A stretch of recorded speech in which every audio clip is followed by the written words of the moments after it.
சீமை கத்திரிக்காய் சாப்பீஸ் எப்படி செய்யலான்னு பார்க்கலாம் வாங்க. சீமை கத்திரிக்காய் சாப்பீஸ் அதுக்கு செய்ய தேவையான பொருட்களை நம்ம பார்க்கலாம். இங்கே வச்சுருக்கிற இந்த ஐட்டம் ஃபுல்லாகவே நம்ம வந்து மிக்சி ஜாரில் போட்டு அரைக்க போகிறோம். அதில் மிளகு, சோம்பு, சீரகம், ஏலக்காய், லவங்கம், பட்டை, அன்னாசிப்பூ இவ்வளோ இதில் இருக்குது.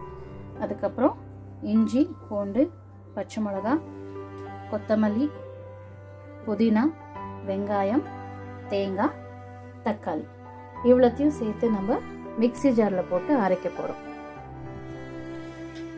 அடுப்பில் இப்போ ஒரு பாத்திரத்தை வச்சுருக்கோம். இப்போ நம்ம அதில் எண்ணெயை ஊற்றி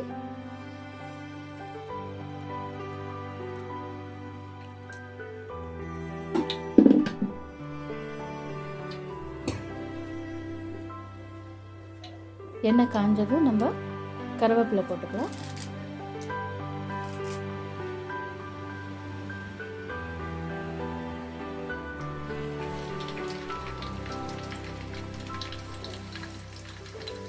கருவேப்பிலை பொரிஞ்சிச்சு. இப்போ நம்ம சீமை கத்திரிக்காய் அதில் சேர்க்கலாம்.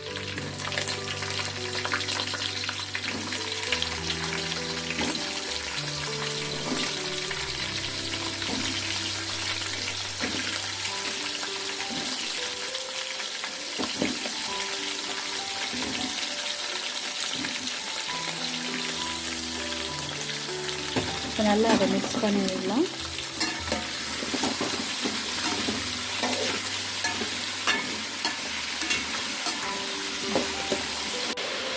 இது நல்லா வதங்கிட்டு இருக்கும்போது நம்ம மஞ்சத்தூளை சேர்க்க போகிறோம்.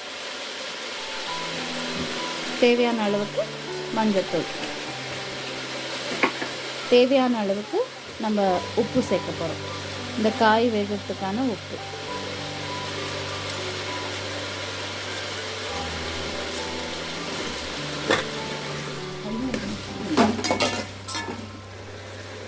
காய் இப்போது கொஞ்சம் வதங்கியிருக்கு. இந்த டைமில் நம்ம அரைச்ச மசாலாவை சேர்க்க போகிறோம். நம்ம அரைச்சி வச்சோம் இல்லையா, அந்த மசாலாவை நம்ம இதில் சேர்க்க போகிறோம். சேர்த்து நல்லா மிக்ஸ் பண்ணுறோம்.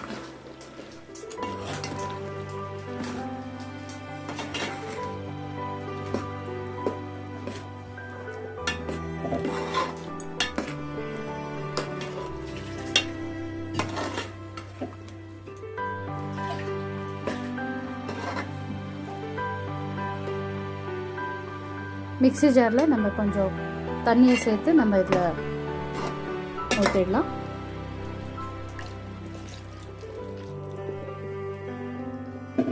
சேர்த்துட்டு நல்லா மிக்ஸ் பண்ணிடலாம்.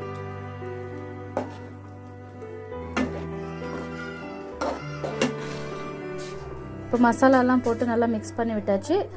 இப்போ நம்ம இந்த காய் வேகிறதுக்கு நம்ம தட்டு போட்டு மூடி வச்சு ஒரு 15 நிமிஷம் இந்த காய் வேகணும். சீமை கத்திரிக்காய் சாப்பீஸ் ரெடி ஆகிடுச்சு.